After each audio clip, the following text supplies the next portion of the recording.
Assalamualaikum warahmatullahi wabarakatuh. Saya Reni Mulyati Zuria, NIM E 2019-2272. Saya dari kelas Ekonomi Syariah 6. Di sini saya akan mempresentasikan mengenai materi peradaban Islam di Spanyol. Yang pertama yaitu perkembangan politik. Dalam penaklukan Spanyol ada 3 tokoh yang sangat berjasa dalam penaklukan Spanyol ini. Yang pertama yaitu Tarif bin Malik, Torik bin Ziyad, dan Musa bin Nuzair. Tarif bin Malik ini disebut sebagai perintis atau penyelidik. Ia menyeberangi selat yang berada di antara Maroko dan Eropa dengan satu pasukan perang. 500 di antara mereka adalah tentara yang berkuda yang menaiki kapal. Dalam penyerbuan tersebut tidak ada perlawanan apapun di Spanyol, yang artinya Tarif bin Malik ini menang dalam penyerbuan tersebut. Selanjutnya, melihat keberhasilan Tarif bin Malik, Musa bin Nuzair ini di bawah pemerintahan Torik bin Ziyad, di mana Torik bin Ziyad ini lebih banyak dikenal sebagai penakluk Spanyol karena pasukannya lebih banyak dan hasilnya lebih nyata.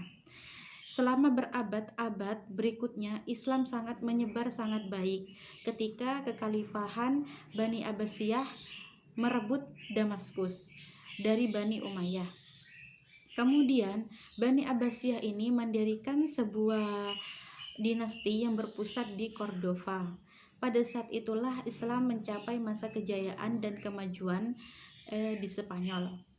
Yang kedua yaitu perkembangan Islam di Spanyol. Ada 6 periode perkembangan Islam di Spanyol. Yang periode pertama yaitu pada tahun 711 sampai 755 Masehi, di mana periode ini di bawah pemerintahan Khalifah Bani Umayyah yang berpusat di Damaskus. Pada periode ini, stabilitas politik Spanyol belum tercapai secara sempurna karena banyak gangguan-gangguan yang datang di dalam maupun di luar negeri. Pada periode kedua yaitu pada tahun 755 sampai 912 Masehi, di mana periode kedua ini di bawah pemerintahan Bani Abbasiyah di Baghdad. Pada periode ini mulai memperoleh kemajuan di bidang politik dan peradaban Islam.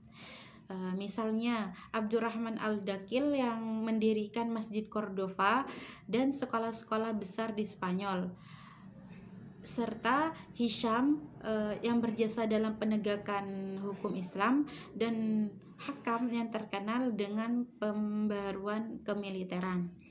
Pada periode ketiga yaitu pada tahun 912 sampai 1013 Masehi, di bawah pemerintahan seseorang penguasa yang bergelar sebagai khalifah yaitu Abdurrahman Al-Nusair Al-Nasir, Hakam II dan Hisham II. Pada periode ini umat Islam di Spanyol mencapai ke puncak kemajuan dan kejayaan, yaitu dengan berdirinya Universitas Cordova dan perpustakaan yang memiliki ratusan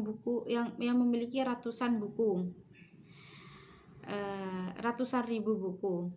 Selanjutnya yaitu pada periode keempat pada tahun 1013 Masehi sampai 1086 Masehi, di mana pada periode ini Spanyol mulai terpecah menjadi lebih dari 30 negara kecil di bawah pemerintahan raja-raja golongan yaitu Al-Mulk atau Al-Tawaif yang berpusat di Cordova.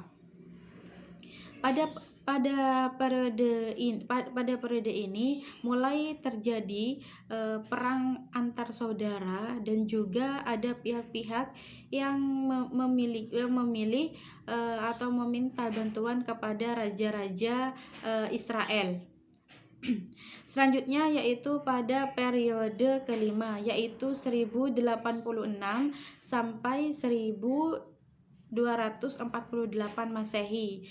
Dalam pemerintahan ini, dalam periode ini Spanyol masih terpecah menjadi negara-negara kecil, tetapi masih ada kekuatan umat Islam, yaitu dengan adanya dinasti Murabitun dan dinasti Muwahhidun, di mana dinasti Murabitun ini adalah sebuah gerakan agama yang didirikan oleh Yusuf ibnu Tasifin di Afrika Utara.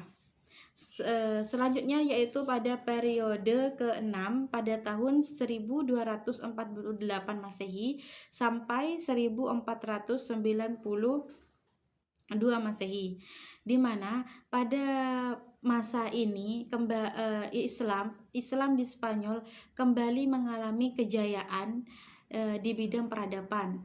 Akan tetapi secara politik dinasti ini hanya berkuasa di wilayah-wilayah kecil saja. Yang ketiga yaitu perkembangan intelektual. Perkembangan intelektual yang pertama yaitu filsafat, di mana Islam di Spanyol ini berperan sebagai jembatan penyeberangan antara ilmu pengetahuan Yunani Arab ke Eropa. Yang kedua yaitu sains. Sains di sini merupakan ilmu kedokteran, matematika, astronomi, kimia, dan lain-lain berkembang sangat baik di Spanyol. Yang ketiga yaitu fikih. Islam Spanyol sebagai penganut mazhab Maliki yang dikenalkan oleh Ziyad ibnu Abdurrahman. Yang keempat yaitu musik dan kesenian, di mana musik dan kesenian ini dikenalkan oleh tokoh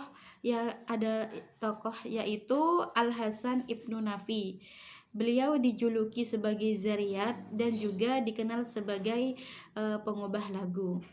Yang keempat yaitu dampaknya bagi perkembangan intelektual di Spanyol ini, yaitu pengaruh peradaban Islam ini, yaitu banyak pemuda Kristen yang belajar di universitas-universitas Islam di Spanyol, dan mereka di sana belajar serta menerjemahkan buku-buku karya ilmuwan-ilmuwan Islam.